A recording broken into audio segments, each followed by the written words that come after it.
Hello, Mallards. It is Friday, and today I watched two films with my roommate, neither of which turned out the way I anticipated, but both of which I enjoyed for different reasons.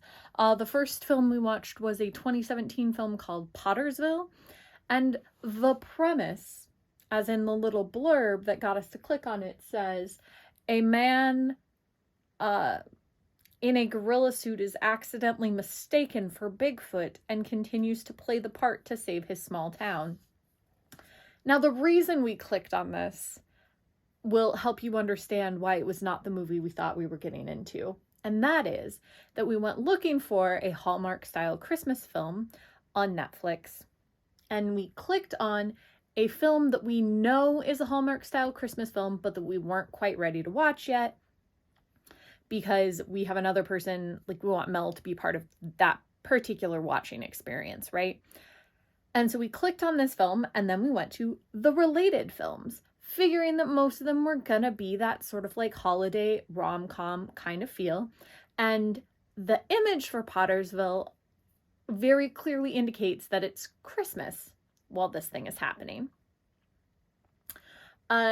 And the description was just absolutely absurd. And we were like, yeah, we're totally in for that. We get maybe 6 seconds into the film and Megan goes, oh, this film is serious. Not necessarily that it's going to be good, but clearly that they are taking themselves seriously just because of the cinematography, the color choices, the angle, the way that it's shot, everything that's happening as part of that film. Megan was like, no, this is like a film, not just a movie. So we already knew we were in for something kind of serious. And then it just took several unexpected turns. Like, we did get the man putting on a gorilla suit, although he was really wearing a ghillie suit and just a gorilla head, and getting mistaken for Bigfoot, and then deciding to keep doing it in order to help his tiny little town that was having all sorts of issues. The man in question is Maynard, who owns the local, essentially like general store, very, very small town style general store that has a little cafe in it. And it opens up with a woman who's really struggling because the mill in the town is closed, and she asks Maynard for like a break, and he says, don't worry, I'll add it to your tab. And he like pulls out this book to write down what she owes, and then like lets her go, because obviously he's not gonna try and hit her up for money she doesn't have. She's got a kid, it's really cute, and you're like, oh, this guy is sweet. And then you meet a few of the other major players, clearly huntery guy who brings in animal meat that he has recently acquired while out hunting in the woods, and you're immediately like, ah, yes, clearly this is the man who will hunt the Bigfoot when that happens. And you meet the girl who runs the coffee shop, and you're like, ah, yes, you're the romantic interest. And then they throw your first curveball, because Maynard's like, well, I gotta go home to my wife. I'm gonna surprise her with this meat. And you're like, oh no. Okay, so you're married. So now I'm already gonna have to dislike you because you're gonna leave your wife for whatever reason. Or something terrible is gonna happen because I've immediately been set up that cute coffee girl is who you're gonna end up with eventually. She clearly values you. So you're going home early. That's a problem. So you're surprising your wife. So she's definitely sleeping with somebody, because that's the only way that this goes badly. And I don't feel like you're a jerk. So he gets home early, and sure enough, they're like weird sounds. And he thinks she's gotten a puppy. And we all are sitting there waiting for him to throw open the door to find his wife in bed with another man. Only,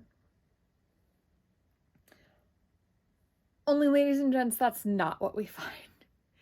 Instead, she is dressed as a bunny, like full furry, hugging, rubbing against a full furry man dressed as a wolf.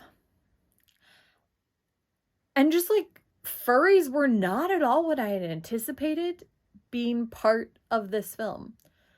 I guess 2017 was a weird year. And maybe furries were coming into their own.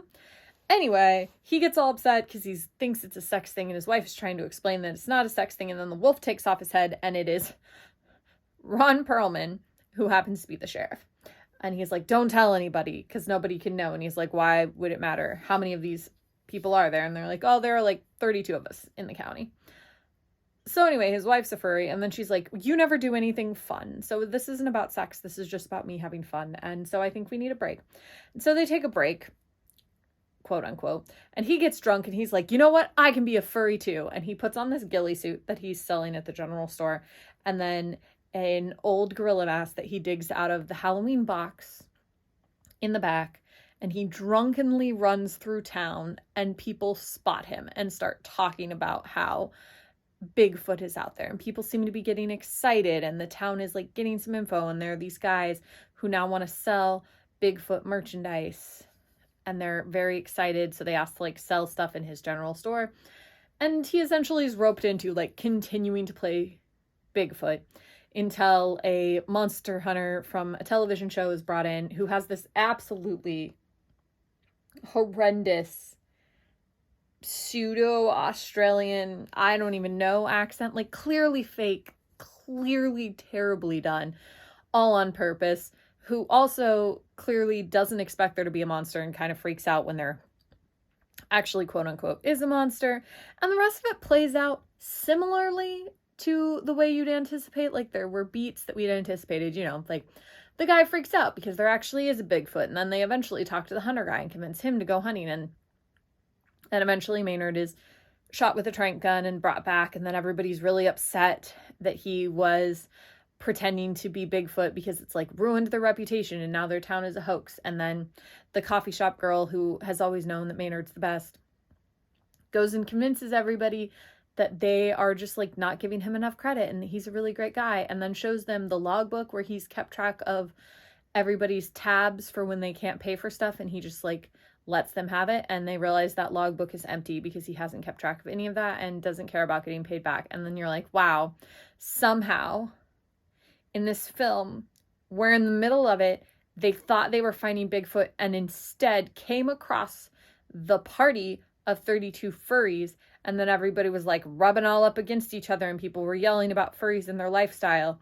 has actually made me emotional enough that like I'm starting to tear up at this whole he doesn't even count people's money thing. And then they like all storm into the general store and they start writing their names in the book and giving him, essentially paying him back, I guess, I don't know, and like telling him how much they love him. And then they don't let us see the book, which is also upsetting because I really wanted to know what everyone was writing. And then he gets a small business loan and buys a store to sell more Bigfoot merchandise. I'm gonna be honest, I'm not really sure how that whole thing wrapped up, except that he turns down his wife, is like, no, you right, we should be exes, and goes out with cute coffee girl, which was what I had expected. But like, it had some curveballs in there. It was a strange film. It was not what we were anticipating. It definitely ended up being more serious than we had thought. Still a well done movie. If you're up for some absolutely strange stuff, you would probably enjoy it. So that's film number 1. Film number 2 is a movie I've wanted to watch for a while. It's called Spontaneous. The premise is high school seniors start exploding. That's it. That's all I knew going into it. That's all I expected. It is a comedy horror film, and I knew that a bunch of kids were going to explode and probably there was going to be some drama. And it turns into this beautiful, like, coming of age story where there's a lot of absurd things, like all of these people exploding. Just so much blood. Every time these people explode, it just, like, gushes, which I understand because it's ideally, like, their entire body is being liquefied and then exploding somehow.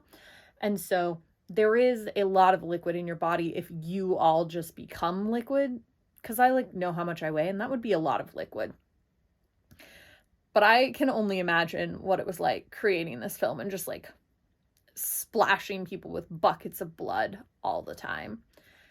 And you watch these high school seniors like deal with the trauma from the first explosion, and then other people start exploding, and then they're taken away and quarantined by the government, who's like desperately trying to fix them, and ends up coming up with this pill they call the snooze button.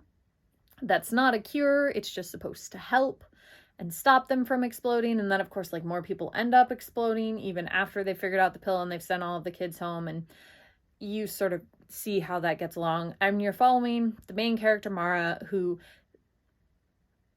at first is just trying to survive with her and her best friend, ends up falling for this boy. Spoiler alert, the boy ends up exploding. She loses herself in grief for a while and drinks an awful lot of alcohol for a 17/18-year-old. Although they do acknowledge that she's underage, which is a refreshing turn from a lot of the Netflix films we've watched where they just let high schoolers go to keggers at their prom that's sanctioned. At least in this, they were like, you shouldn't be doing that, but also your entire class exploded, including the boy you were madly in love with. So, like, I guess we'll give you a pass on the whole alcoholism part. And you get to go on this journey with her, and it essentially ends with her being like, what I've realized after all of this is that the world sucks. And the best that you can do is just live the life you want to live, because you literally might explode in 10 seconds. And I feel like that's the nice, empowering message that should be created in a film that was released in 2020. There are also several nods to the election of Trump. This was released before the election results where Biden became president. And I would say that this had to have been filmed before pandemic because of when it was released and like how that all works. But it does carry a certain weight with this whole, like, people are just dying and exploding and you're trying to deal with that after a world of COVID. So that's kind of fascinating for me, and I think was interesting for Amanda as well. It's got a lot of sarcasm. It's got a lot of the dark humor that I really, really appreciate. And the absolute absurdity of everybody exploding is just as enjoyable as I thought it would be. And it just ends up being a nice sort of coming-of-age story that I really appreciated.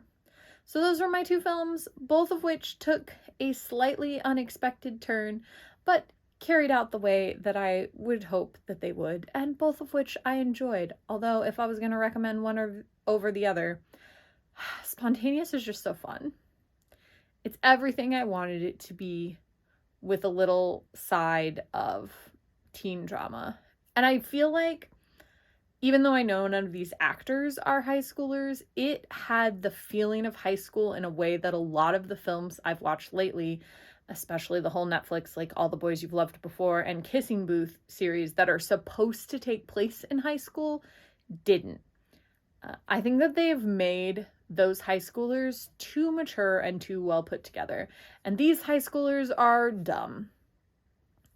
And I am an intelligent person, but I'm fully willing to admit that I was dumb as a high schooler. And a lot of the way that you treat the world and treat life is just very different when you're in high school. And I feel like this film captured that pretty well. So if you have a chance, you can check out those films. Spontaneous is on Hulu, and Pottersville is on Netflix if you are looking to stream them. And I will see you tomorrow.